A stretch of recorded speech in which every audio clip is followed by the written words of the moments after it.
Not only are you managing the money, but how exactly do you try not to find security in that money? Because a lot of times once you have money in your bank account, you see something there, you're like, yeah, I'm good, this and this. But true. now, how do you do it to the point whereby you're not trusting in that money, but you're still trusting in God that is the provider?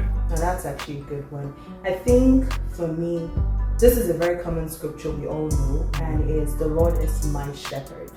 There is nothing I shall lack. It's one thing to remove yourself from that lack mentality. True. Where it's only if you're afraid of, uncertain circumstances where you don't know what is when money is gonna come into my account next. But when you start to see, when you know who the source is, even if money touches your account, you're just like, God, I thank you more because you kind of know that you're taking from abundance. In abundance, there is no lack, right? So how can you live in lack and live in abundance? They don't go together. So if you have that understanding that my Father is the source, for me, longest time when they pay me, I'm looking at my like, hey God, I'll pay water bills, pay hydro bill, rent, groceries. What do I even have left for myself? But after you start to think deeper and you go deeper, you see that even, like I have to tell myself, yes, I have a 9 to 5, but technically they're not my boss.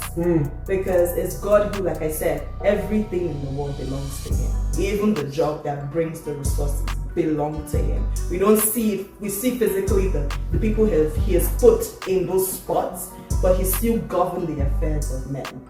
So for me, seeing and understanding that the source of my money and removing that fear of lack helps you to live in abundance. That's how I tend not to basically find security in what's in my bank account, but in who the source is.